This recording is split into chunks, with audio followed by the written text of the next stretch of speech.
For 3 months, I went to bed with his voice in my head. For 3 months, I tried to ignore it as I lay next to my girlfriend, feeling the cold expanse between us. But I couldn't ignore it. I was a fool to think I could. His voice was embedded there like some sort of malevolent insect, like a centipede, burrowing into my head to spread its spindly legs through my mind, seeding itself deeper and deeper every day. But of course, it started long before those 3 months. It started the day I was born. Maybe even before that.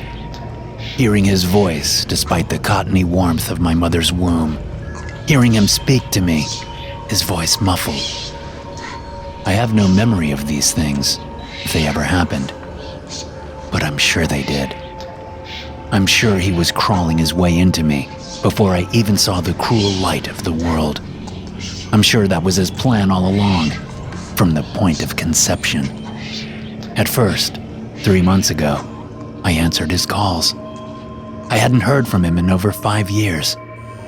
And when I saw his name on my phone screen, a sickening jolt spread through me. His face flashed in my mind, the very hint of him making me feel small, like a defenseless child.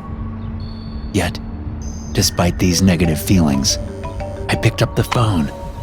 I picked it up even though it was the last thing I wanted to do. And I listened to him ask me, in his roundabout way, for help. Surprising myself, I told him no. No, I couldn't help him. No, I didn't have any money to pay for in-home nursing. No, I couldn't come to him. No, no, no. That first phone call ended badly, with him screaming at me. My hand trembled as I hung up the phone. But as soon as his raspy voice was gone with the press of my thumb, I felt a sense of triumph. I stood up to him. I had finally told him no when he was asking for something important. I was jubilant. But it didn't last, because he called the next day. The next. After the first month, I stopped picking up the phone. He sent text messages and left voicemails. I couldn't help myself. I read the messages. I listened to the voicemails. And he kept calling. 3 months is a long time, especially when you find out the only person you love has betrayed you.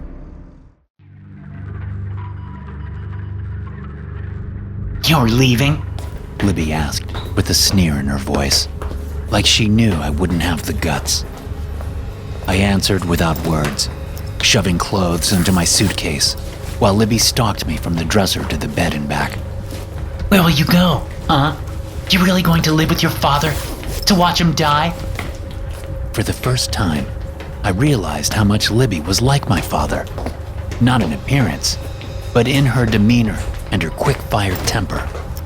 Funny, they say that men choose women like their mothers, but I went the opposite way. Maybe because I never knew my mother well enough to judge if any woman was like her or not. But my father. I moved around Libby and ducked into the bathroom, ignoring her blue-green eyes, her wide, freckled face, and the way her upper lip showed her gums when she sneered. Gathering up my toiletries, I spotted the condoms under the sink. The package was still sealed from when I bought it 2 months ago. We hadn't been intimate in that long. Knowing she was watching me, I grabbed the box and brought it with me out of the bathroom. As I predicted, this gesture enraged Libby. She was silent for a long moment, and I could sense the storm gathering. You think anyone wants to fuck you, Preston? She snarled. You think anyone will want to fuck you if you leave me? Gruesome laughter slithered up her throat. You're pathetic! Fucking pathetic! My chin quivered as I slammed the top of the suitcase closed and zipped it up. I wanted to say something, but I knew that if I opened my mouth, my voice would crack and it would only give her more fuel. I hauled the suitcase off the bed and grabbed my laptop bag, which I'd already loaded up. I knew I was forgetting something, but I didn't care. I felt a breakdown coming and couldn't wait to get out of the house and into my car. I couldn't let her see me cry. You're crazy if you think you're not going to pay your half of the rent. Libby said, shadowing me down the stubby hallway and through the living room. As I approached the front door, she darted in front of me and blocked my way. You're not leaving here without paying me my next month's rent. I have the power, I thought. I don't have to sit and take this. I can change my life. I can be strong. I can stop getting stepped on.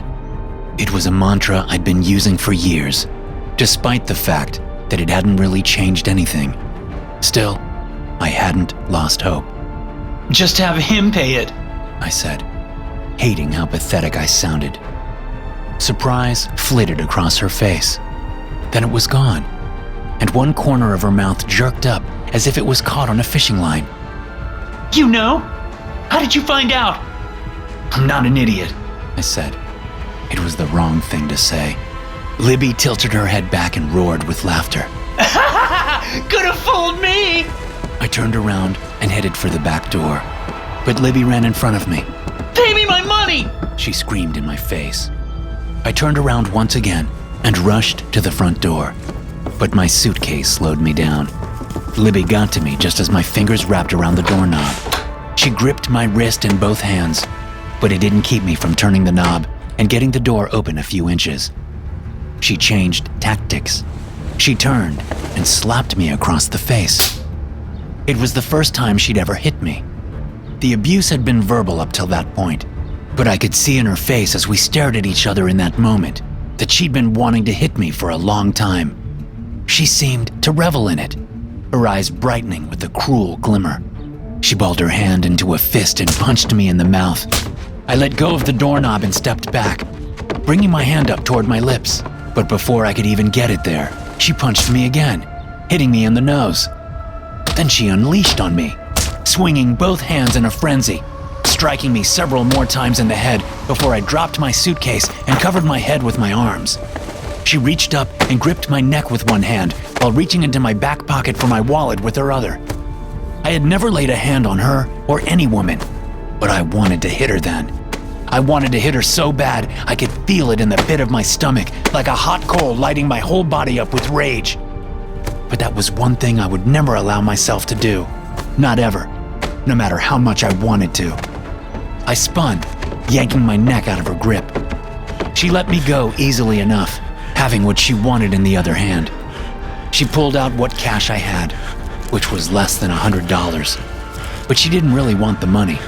It was never about the money. With my chest heaving and breath whistling, I looked at her from between my forearms, still afraid she'd attack me again. She moved to the front door, opened it, and threw my wallet out. Fuck off! Licking the blood from my upper lip, I lowered my arms, grabbed my suitcase, and moved out the door. I stopped to grab my wallet, barely holding the tide back. When I got into my car, a wail escaped me, filling the interior of the vehicle with the sound of my torment. I looked at my face in the mirror and saw that my nose was bleeding and my lip was split. I would probably have a black eye. Wiping the tears from my cheeks, I put the car in reverse and pulled out of the driveway. I thought at the time that it would be the last time I saw the house, the last time I saw Libby. But it wasn't. God help me, it wasn't. It was late when I arrived at the address my father had given me. The 2-story, Queen Anne-style home stood on a large, tree-covered lot on the outskirts of my New England hometown. The home looked to be in disrepair, with shingles missing, cobwebs gumming up the windows, and the front awning sagging over the porch. It was a dark house, although hard to tell in the limited light what color. It was brown or burgundy, with slightly brighter trim, maybe light gray. I knew little about the house or the person my father was sharing it with, only that it was an elderly woman who Dad called a good friend. As my engine clicked and cooled, I sat in the car with the windows up against the cold and misty night. Looking up at the house brought home the reality of what I had committed to. I was tempted to fire the engine up again and find a cliff to drive off of. Or maybe I could find an all-night Walmart and buy some duct tape and a hose. Then I could come back here and fasten the hose to my tailpipe, putting the other end in my window. I could go to sleep forever, and then my dad would have to deal with my death. These were nothing more than fantasies, but tempting ones. I doubted I could go through with it. When it came time to do the deed, my cowardice would win out. So I sat in the car and looked at the house and touched my swollen face softly. The lights were off in all the windows besides one downstairs, next to the front door. The window was backed by a thin, opaque curtain, preventing me from seeing inside, but allowing light to shine through. Something about that window drew my attention. I leaned forward, gripping the steering wheel, peering through the windshield. Little splotches of black were slowly blocking out the light from the bottom up. It took me a moment to realize that they were insects, although I couldn't tell what kind from this far away. They looked long. I got out of the car, leaving the door open as I walked toward the house. All my attention was focused on the window. The insects were halfway up it now, obscuring the light from inside. As I came to the bottom of the porch, I realized what they were. The centipedes crawled over each other as they came up from a crack in the warped porch boards. They were large, maybe 8 inches long, their bodies an inch wide. Normally, the sight of even a single centipede would disturb me, but something about these bugs drew me in, almost as if they were calling to me. Part of me thought it was the long drive, or the fight with Libby, or the fact that I was thinking about suicide again. Whatever caused it, I didn't think too much about my actions as I stepped up onto the porch and approached the window. I stuck my right hand out, feeling the antennae in the legs of the creatures as they gripped my fingers and crawled up my hand. Soon, my entire hand was enveloped in the insects, their smooth, cold bodies and prickly legs moving up my forearm. Smiling, I kept my hand out, welcoming more of them onto me. Meanwhile, hundreds of the things kept moving up the window, blocking out more and more light. When the first insects reached my face, I couldn't help but inhale sharply, like I just jumped into freezing cold water. They crawled toward my mouth, prodding my swollen lips, seeking a way in. The fight with Libby played in my mind, stoking that bright coal of hate in the pit of my stomach. Somehow, I got this sense that the centipedes wanted to get down there, to feed on that hate, to make it their own. My head swam. A languid, drugged feeling came over me as I thought about all the things I could have done to Libby after she started hitting me. All the things I should have done. The insects prodded at my lips, begging to be let in. My jaw softened. I opened my mouth wide, feeling several of the creatures crawl in, tickling the insides of my cheeks and the roof of my mouth, their prickly little legs gripping my tongue. Then they started down my throat as if in a frenzy, a race to see who could get down first. I snapped back to myself as the writhing creatures cut off my breath. I brought both hands up to my mouth and started pulling the insects out as fast as I could. The porch railing crunched, and I shifted as I stumbled backward into it. I couldn't get them out. They were choking me. They were going to kill me. I fell to my knees on the warped boards, clawing the centipedes out of my mouth, only to have more scramble in from my covered arm. What the hell is wrong with you, boy? My father's voice hit me like a blow to the head. I looked up to see him standing just outside the open front door, leaning on a walker with tennis balls on 2 of its legs. I could breathe. My mouth was empty. I looked down at my arm. There were no centipedes there. Looking over at the window, I saw the unobstructed glow of the light inside. There were no insects. I was on my knees with both hands near my mouth, but there were no centipedes. I didn't understand it. You drunk? My father asked. He looked like a walking skeleton, his grimy robe hanging open to reveal skin pulled taut over his ribs. He wore white underwear that hung limply from his narrow hips. No, I said, still looking around, confused and frightened. I'm not drunk. You know what time it is? Get in here before you wake up Greta. I lurched up and stumbled down the porch steps toward my car. The light was on inside, the door still open. Where the hell are you going? Dad asked. To get my things, I said. Grumbling, My dad turned and worked his way back inside, slowly, with the help of his walker. He slammed the door. I grabbed my 2 bags from the back seat, locked my car, and headed to the front door. As I stepped up onto the porch, I was sure I felt something move in my stomach.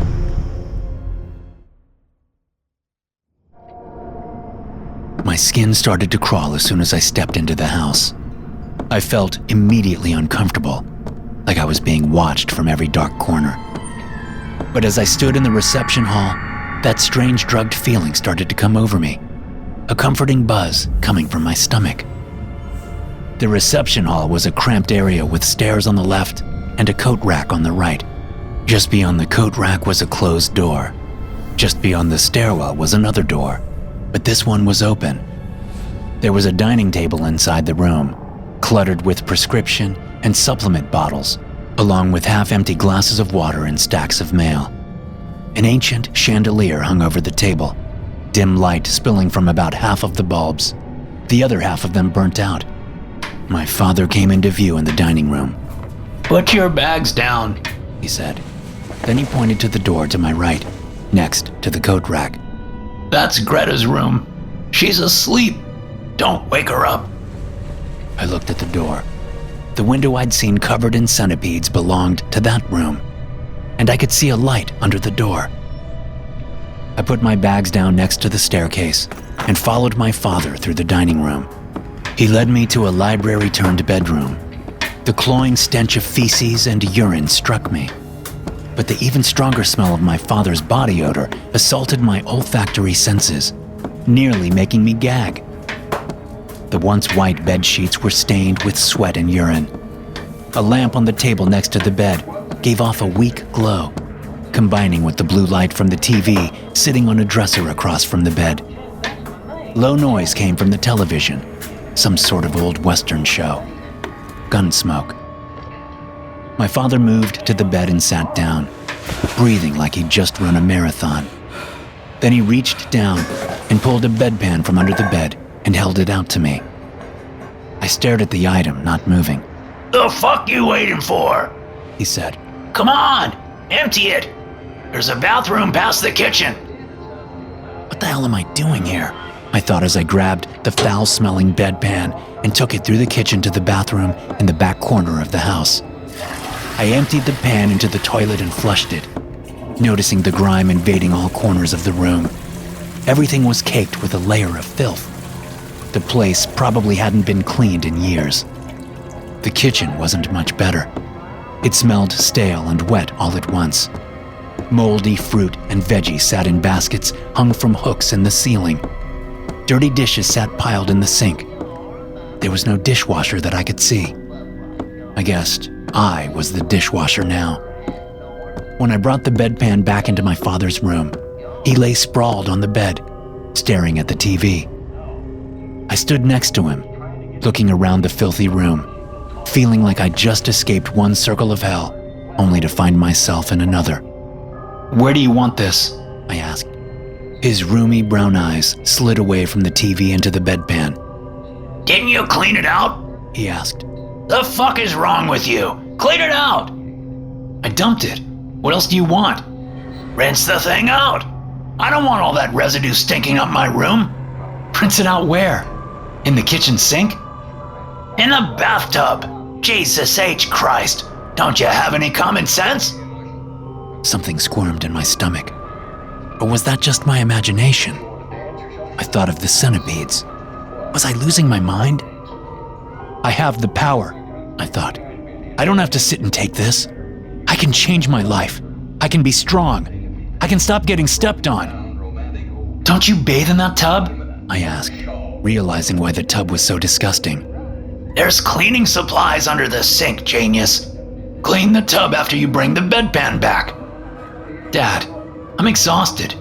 I drove all day to... If you didn't come here to help me, then what's the point?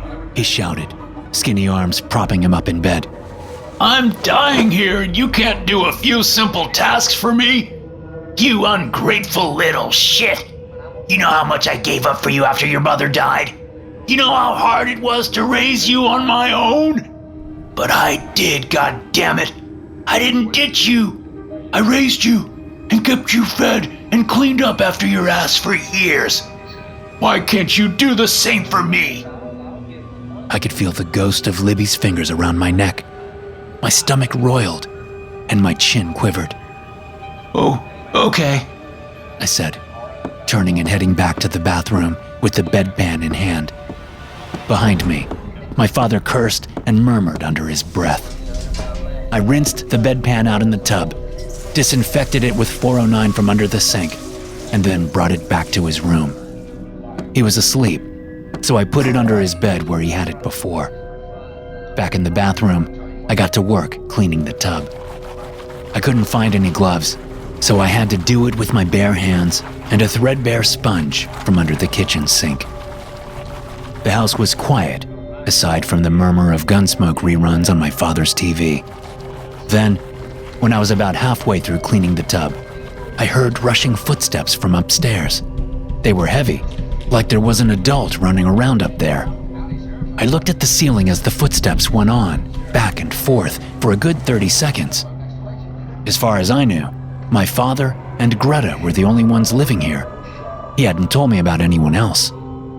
I stood and washed my hands in the sink before heading upstairs to see who had made the noise. I hoped maybe Greta had someone here to help her out, so I wouldn't have to do everything.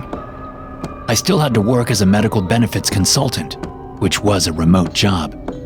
I worked 40 to 50 hours a week, so taking care of 2 elderly people wouldn't leave me any time to myself. I grabbed my bags and headed up the stairs, thinking I could find my room while I was at it. The stairs, which had stretches of worn carpet in the middle, creaked under my weight.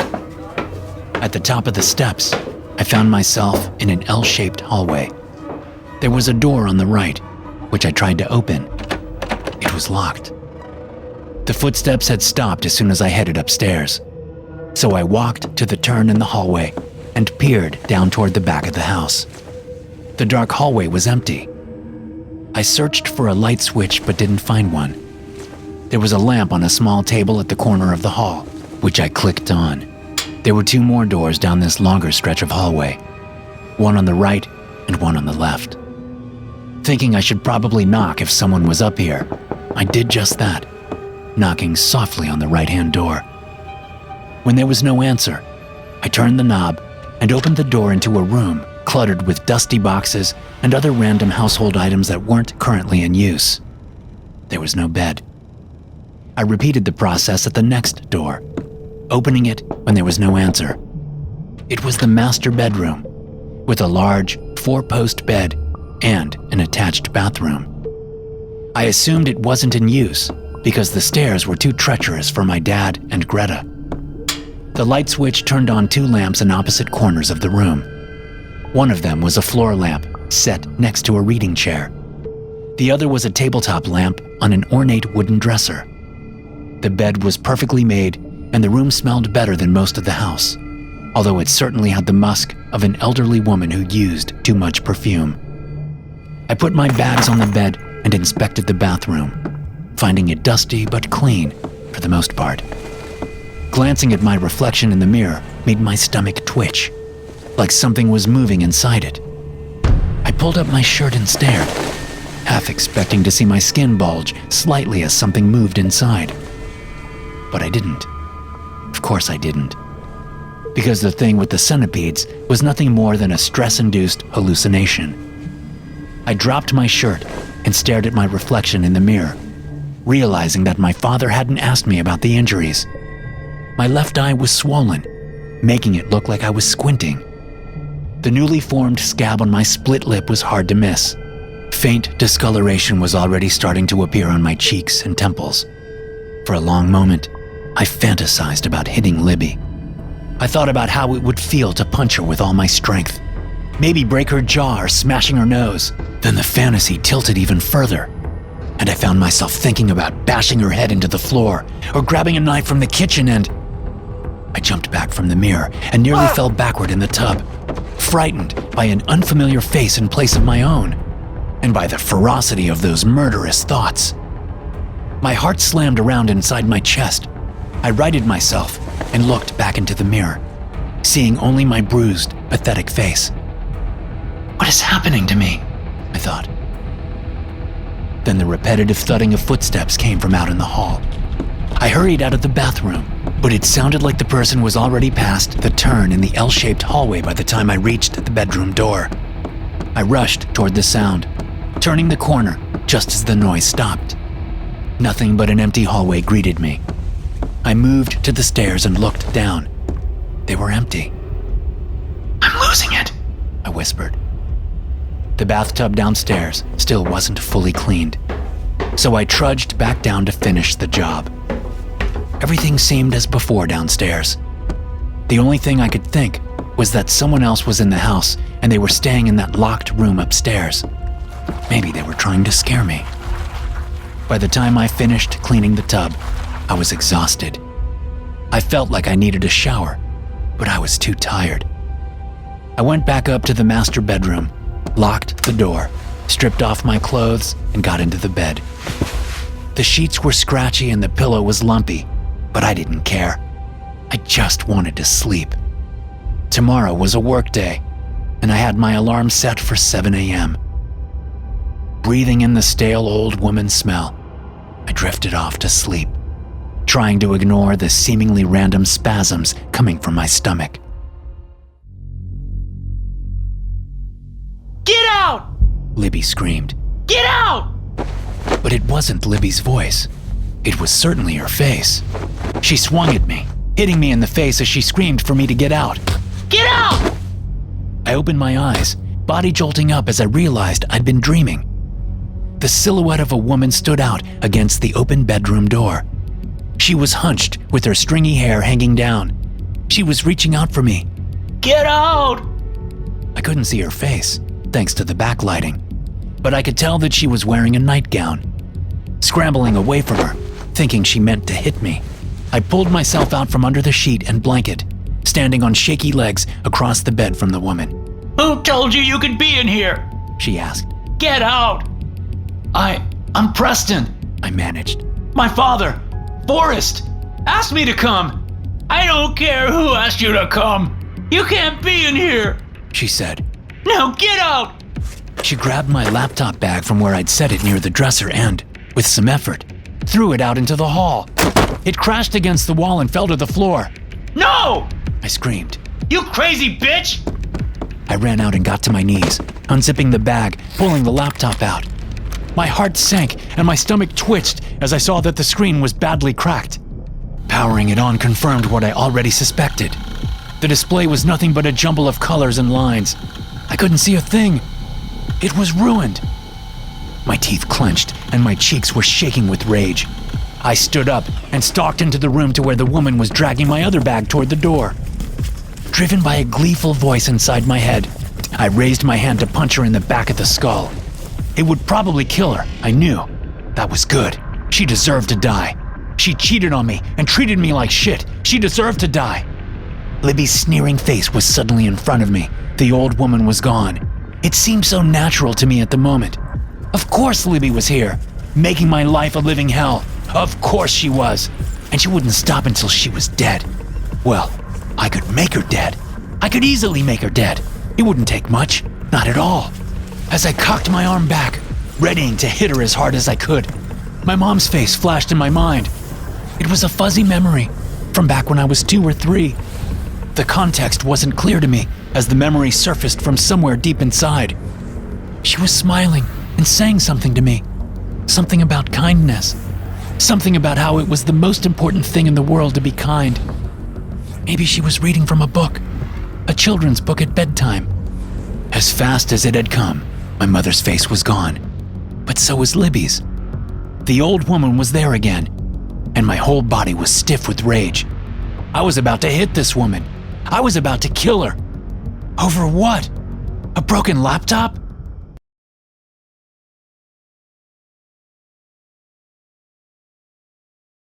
My hand hurt as I unclenched it and stepped back, the moment passing. After taking a deep breath, I stepped in front of the woman and grabbed my suitcase from her. "Where should I sleep?" I asked. She looked up at me. I don't give a damn. Just not in here. Fine, I said, stepping over to the bedside table to grab my phone. Is there another bedroom up here? Across the hall, she said. I could see her clearer now. Moist, dark gray hair hung down past her shoulders. Papery, translucent skin revealed webs of blue-green veins in her wrinkled face, and her pale blue eyes were slightly askew. There's no bed in that room, I said. What about the other bedroom? There's a cot in the basement, she said, hustling me out of the room and then locking the door with an ancient-looking key. She shuffled down the hall and disappeared around the corner. A moment later, I heard the stairs creaking as she went down. I opened the door to the bedroom-turned-storage room and stepped inside. I hit the light switch, but no light came on. Tossing my laptop bag and suitcase down, I turned and punched a box stacked to about chest height. My fist dented the cardboard, sinking into something that felt like bedding on the inside. I ripped the box down and found a comforter inside, which I pulled out before throwing the empty box into the corner of the room amid all the other boxes. Grabbing the lamp from the hallway wasn't hard, but I had to move a bunch of boxes in the bedroom before I found a plug I could use. Bone-tired and pissed off, I thought about just dropping to the floor and sleeping there, but I knew it would kill my back. I wasn't a young man anymore. I couldn't sleep on the floor and be fine the next day, so I'd have to go to the goddamn basement and find whatever cot that old hag was talking about. Taking my phone, I stomped downstairs, not caring if I pissed Greta off some more or woke my dad up. I couldn't understand why I was the butt of everyone's joke, the guy everyone dumped on. The house felt stifling. It was the same feeling I got upon walking in here. Or maybe it was me. Maybe I brought the feeling with me, adding my own frustration and hate to a house inhabited by two bitter old hags. One thing was for sure. Up until I found out about Libby's indiscretion, life was pretty good. It wasn't great by any means, but it wasn't terrible. Since then, it was like everyone I met couldn't wait to spit in my face. I had to assume that I had some part in that. Maybe it was my demeanor. Maybe I treated other people like shit without even realizing it, inviting their ire. Or maybe it was something that people could sense. A hateful aura that I carried around, infecting others and prompting them to give me what I thought I deserved: disgust and disrespect. Certainly the late hour and my exhaustion didn't help. I would have to sleep and then get up early to call my boss and tell him about my laptop. Then I would have to go out and buy a new computer. Thankfully, I no longer had rent to pay, unless Greta expected me to pay her rent. If that was the case, maybe I would have to beat her to death. As I passed the closed door to her room, that thought made me smile. I recalled just how badly I wanted to punch her after she'd broken my computer. Like something had come over me. It was a miracle I hadn't done it. Grinning, I made my way through the dining room and into the kitchen. I was pretty sure I'd seen the door to the basement in the corner of the kitchen, just beyond the bathroom. Sure enough, I opened the door to reveal a steep wooden staircase that led down into an unfinished basement. Working my way down beyond the light from my phone, I began to shiver. I was still only wearing my boxers. I gazed around. An ancient washer and dryer stood just ahead against the wall. To my left, the bulk of the basement was stacked with boxes. A bare light bulb hung nearby, a string dangling from it. I pulled the string and the light bulb came on briefly, flashing and then popping, and everything went dark. I clenched my teeth and felt that twitch in my stomach again. I tried to calm down before I went berserk and smashed all the boxes around me. But as I moved my phone in an angry gesture, the light danced across a box with my father's handwriting on it. Mementos, it said in black permanent marker. With curiosity overwhelming my petty anger, I stepped over and grabbed the box from the stack, putting it on the floor. One of the first things I saw when I opened it up was a framed family picture, one I hadn't seen in years. I stood with the picture, shining the light at it. The three of us stared happily from behind the dusty glass. My mother and father shared a love seat in some house I didn't recognize. Sitting in the middle, half in my mother's lap and half in my father's, was me as a toddler. The decorations in the background and the clothes we wore spoke of Christmas time. The picture had been hanging up in the hallway of my childhood home, but it had disappeared after my mother died. I remembered coming home from school and noticing that it was gone, but I didn't dare ask my father about it, knowing that he would explode in a fit of rage, as was normal for him in those days. I always assumed he'd thrown it away, but here it was. After all these years, he'd kept it.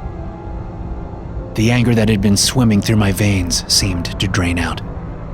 My muscles started to relax as I studied the picture. Thudding footsteps from above scared me so bad I dropped the picture. The glass shattered as it hit the ground. That anger flowed back in, tensing my muscles, making me want to destroy something, anything. I looked up at the ceiling. The footsteps were loud, running back and forth above. I pictured Greta running around up there, and I knew she was doing it to piss me off.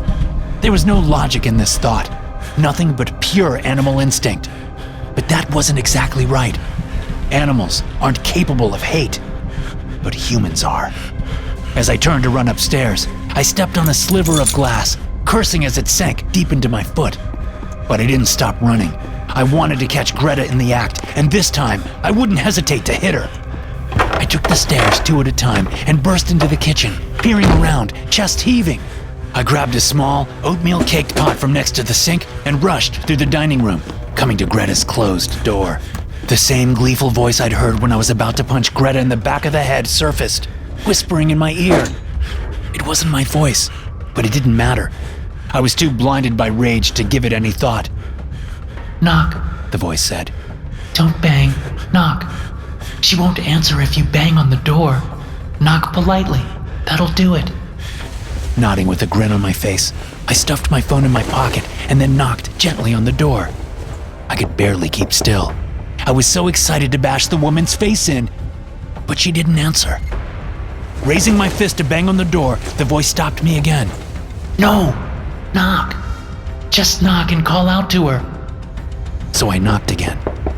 "Greta," I said. "I'm sorry about earlier. Would you open the door so I can apologize?" Go away. She said. I'm trying to sleep. "I just heard you running around out here." I said, venom seeping into my voice. What? You're crazy. Just go away. "Preston, what the hell are you doing?" I turned away from the door to see my father in the doorway to the dining room. He didn't have his walker with him, instead using the door jamb to prop him up. "What did I tell you, dipshit? I said don't wake her up. The hell is wrong with you?" My nostrils flared and my eyes narrowed to slits. I gripped the pot of the handle, knuckles creaking as I stared at my father. I have the power, I thought. I don't have to sit and take this. I can change my life. I can be strong. I can stop getting stepped on. But this time, it wasn't just my own inner voice. That other one, faintly foreign, said the words with me. I straightened my spine and pulled my shoulders back. I have the power. Still grinning, I stalked toward my father, my stomach buzzing with a dozen writhing centipedes, rage propelling me toward the man who'd made so much of my life a living hell. That voice inside egged me on. My father's eyes went wide as I approached. He raised his hands, trying to back away. The pot made a dull metallic thunk as it connected with his skull. He collapsed like a plastic Halloween skeleton. I stepped over him and hit him again, caving his skull in. He twitched, his eyes rolling up into his skull. Then I hit him a third time, and he went still. "Now, Greta!" That voice screamed inside my head, seeming to come from deep in the pit of my roiling stomach. "Break her door down, bust her head open, snap her neck, now, now, now!" I almost did it. I almost turned around and did it. But my father's pathetic body stopped me. I thought of that family picture that he kept all these years, and the reality of what I'd done came washing over me like a freezing rogue wave in an otherwise calm ocean. I dropped the pot to the floor and stepped away, limbs shaking. "Dad?" I said, looking down at him. "Dad?" but he was dead. His head was deformed. I had killed him. I thought about calling the police for about a second before I dismissed the idea. I wasn't going to prison for killing my father.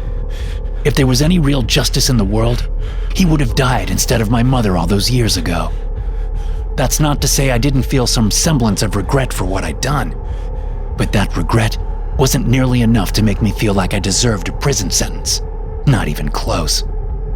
Thinking that Greta might come out of her room at any second, I grabbed my father and dragged him down to the basement by his arms.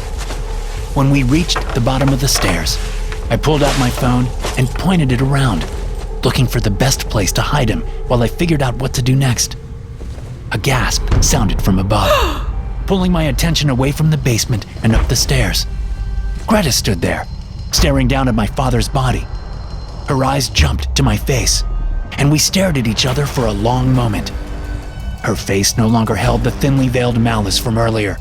It was the face of a sad, scared old woman. A series of images flashed through my mind. Images that seemed as if they were from another life. I couldn't make sense of them, but I knew that Greta was in them and that she had done something to me. No, not me. They were there and then gone, leaving some small part of me confused.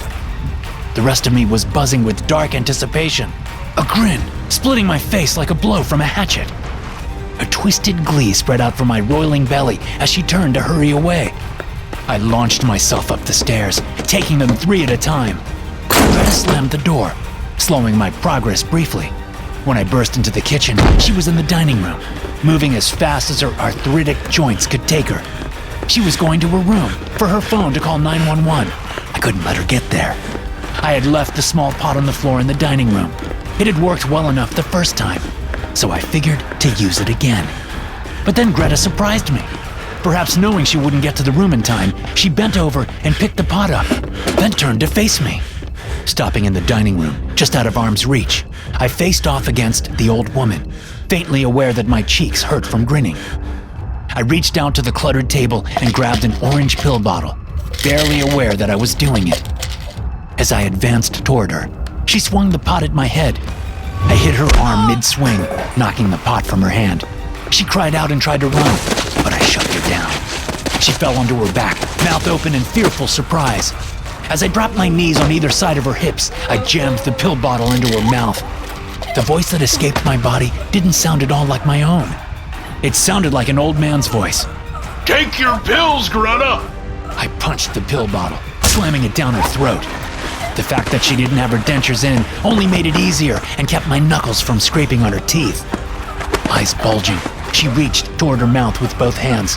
I batted them away, then held them to the floor, my face inches from hers, watching as she changed colors. Her frail body squirmed underneath me as I reveled in her torment. Then she stopped squirming, and her eyes lost focus. Still, I held her down, feeling the tension go out of her. It was 3 o'clock in the morning, and I had a plan. First, I had to clean my wound.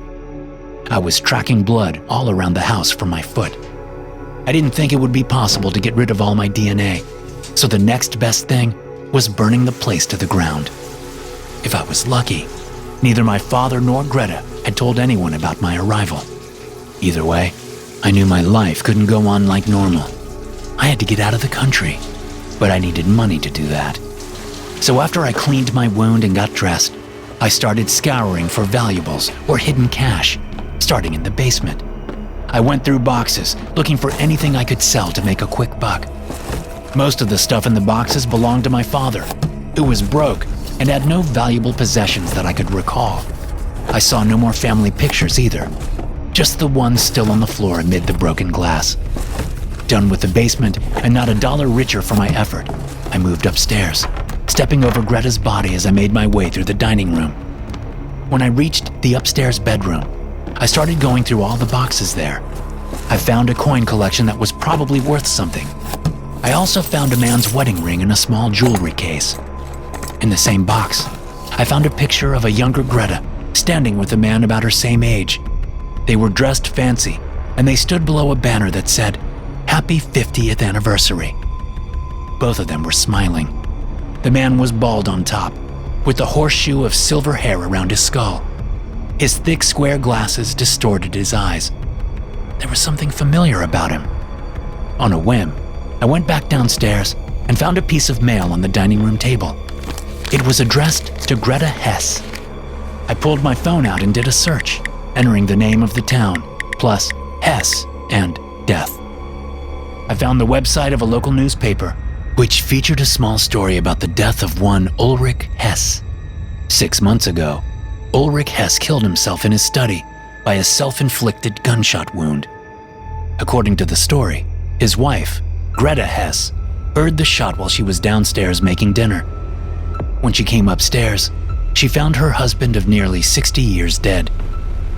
There was a bit about Ulrich's professional life and an endearing quote from Greta herself. The last paragraph included details about the funeral service. My stomach twisted as a series of flickering images played in my mind, like a malfunctioning projector. With dawning understanding, I realized they were the same images that had played through my mind just before killing Greta. Only this time, they played slower, allowing me to make sense of them. The first series was of Ulrich falling asleep in his chair in his study. The second was of Greta sneaking inside the room with a gun in her hand. Then of Greta aiming the gun at his temple. Then one of her pulling him forward by the collar of his shirt, waking him up just as she pulled the trigger. Take your pills, Greta! That foreign voice that came out of my mouth earlier was Ulrich's. He was still with me, although his power had faded now that we had done what he wanted. I could still feel him in my stomach, writhing around faintly, his power there but dulled. He had been waiting, trapped in the house for 6 months, just waiting for someone like me to come along, someone with a burning coal of potent rage he could use. And I didn't really want him to leave. The additional power he gave me was seductive. Maybe that was why I didn't feel bad about killing 2 people. Maybe it was because he was still with me. At least, that's what I told myself. I tried to ignore the fact that, for the first time in my life, I felt like I had some sort of power. Like I wasn't just a pushover, a weakling. It didn't matter. What was done was done. And I still had the rest of the house to check before I set the place on fire and got the hell out of Dodge. But now that the ordeal was over, I felt the full extent of my exhaustion. I decided I would sleep for an hour before I left. If I got out before 7 in the morning, I was confident I would get away clean. And I needed sleep. I needed it badly. So I checked Greta's room, finding some jewelry I could sell, before I found the key and got back into the master bedroom. I set my alarm to wake me in an hour. Fully clothed, I sprawled out on the bed and shut my eyes. Sleep came quickly. Knocking woke me up. My mind was foggy with confusion.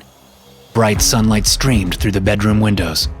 As the fog thinned and the edges of my memories became clear, panic gripped my heart. I checked my phone, seeing that it was just before 8 in the morning. I'd slept through my alarm. Greta's body was still in the dining room. I hadn't moved it. A child's voice came from outside, near the front door. Grammy, open up! Stop banging! A woman's voice called from out in the driveway.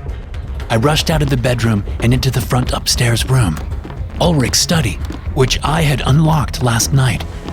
I stood next to the window and peered out, seeing a 30-something couple next to a Lexus sedan, which was parked right behind my car. They were both sharply dressed in dark business casual attire. I wonder whose car this is, the woman said, pausing to look through the windows. Maybe someone here to see Forrest, the man said as he came around from the driver's side. Grammy! The child called from the porch, resuming the banging. Do you have the key? The woman asked. Yeah, the man said, walking toward the porch, digging into a pocket. I thought about running and going out the back door and circling around to my car, but they had blocked me in. I wouldn't be able to get out. I had no choice. I had to stop them from coming inside. My legs were heavy with dread as I bolted down the stairs, unlocking and opening the front door just as the man was about to slide the key into the lock. The sight of me caused the man to take a step back, pulling his son, a kid of 6 or 7, back with him. I blocked the door with my body, only keeping it open about 6 inches. Who are you? The kid asked before I could get a word out. I tried to smile, but it came out as more of a grimace. I'm Forrest's son, Preston, I said. Who are you? I'm Trevor. The kid said proudly. Hey, Preston, The man said. I'm Greta's son, Marion. His wife was at the bottom of the porch steps, looking up at me with distrust. What happened to your face? Trevor asked. I gulped, trying and failing to come up with a lie. Marion saved me by saying, That's not polite, Trevor. We're not here to ask Preston 20 questions. We're here to see Grammy. Yeah, about that, I said. I'm afraid she's not here. Really? What happened? His wife said, coming to the stairs. She, went to the hospital last night. Nothing serious, apparently. Just some chest pains. The doctor said everything's fine, but they kept her overnight for observation. Really? Marion said. She didn't call me. Yeah, I think she left her phone here, I said. Marion looked at me with clear distrust. She would have had the hospital call me. I shrugged. I don't know. Sorry. But if you head over there, you can see her. Marion looked over his shoulder, sharing a look with his wife. Judging by his wife's face, it was a look I didn't like. What hospital? Marion asked, turning back to me. I'm not sure. I'm not from around here. Whichever one is nearest, I guess. Marion nodded. He wasn't buying any of this. Mind if we come in and talk about this? I was instructed to not let anyone in, I said. Instructed by who? My father. And where is he? Did he go to the hospital too? That's right, I said. He went with your mom. But you stayed here. That's right. And my mom told you to not let anyone in? I smiled. You know what? I'm sure it's fine. I mean, your family, right? Just give me 1 second to tidy up the mess from breakfast and I'll show you in. I shut the door without waiting for an answer and then rushed to Greta's body, grabbing her under the arms to drag her to the basement. Then I saw all the bloody marks all over the floor from my foot wound. It was a lost cause. There was no way I could convince them nothing had happened. Then I heard a car door slam from outside. I dropped Greta's body and ran into her room, peering out the window to see that Trevor and his mother were back in the car. Marion stood at the bottom of the porch steps, talking furtively on the phone. I have the power, I thought. I don't have to sit and take this. I can change my life. I can be strong. I can stop getting stepped on. The words didn't have the same power behind them as before, and the voice was all mine this time. My stomach roiled again, feeling like centipede legs were in there, scraping against the lining of my stomach. It wasn't the same as before. There was no sense of power coming from my gut, no sense of rage. And I realized why. Because Ulrich didn't want me to do what I was about to do. I had served his purpose, avenging his murder by killing his wife. But he didn't want his son and daughter-in-law and his grandson to suffer the same fate. Too bad he wasn't in control. I was. He'd never been in control. Not really. He was only a hitchhiker, using my hate as a way to influence me. I ran to the kitchen and grabbed a large knife from the clutter of dirty dishes around the sink. My hands shook, but that was the extent of Ulrich's influence. Racing back to the front door, there was no longer a question about what I had to do. I yanked the door open and rushed out, leaping down the porch steps as Marion's eyes widened. He's got a knife! Marion cried into his phone and he turned to run. He was too late. I could hear his wife scream from the car as the blade sunk into Marion's back. Despite the stab wound, he kept running. I leaped onto his back and reached around to plunge the blade into his chest, then rode him to the ground. I was vaguely aware of the Lexus's engine revving as the woman backed down the driveway. Only when I was sure Marion was dead did I get to my feet and race to my car. But I'd left my keys inside the house. By the time I got back out and reversed out of the driveway, the Lexus was no longer in sight. I looked both ways down the road, having no idea which way they'd gone. Dread settled on me like a colony of angry wasps. The jig was up. I wouldn't be getting away with it. They would find me eventually, no matter where I ran. I squeezed the steering wheel until my hands hurt. My mind reeled. There was nothing I could do about it now. But that wasn't exactly true, I realized with joy. There was no way out of this situation. That much was clear. That didn't mean I couldn't take advantage of it. It was freeing in a way. There was no longer anything holding me back. So with a smile on my face, I turned left, heading back the way I'd come less than 12 hours earlier. I have the power, I thought. I don't have to sit and take this. I can change my life. I can be strong. I can stop getting stepped on.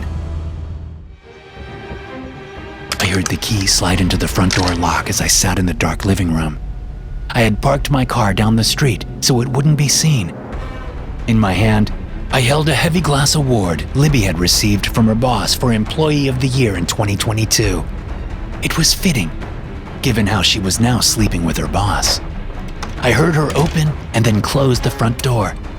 The entry light came on. Then it was partially obscured by her silhouette as she stepped into the living room. I stood from the chair, hefting the award in my hand. The movement startled Libby before she reached the light switch. She jerked and then looked through the gloom. Oh, Jesus! You're back? I was hoping I would never see you again. I stepped closer, and her eyes darted down to the award. What are you doing with that? She asked, tone dripping with derision.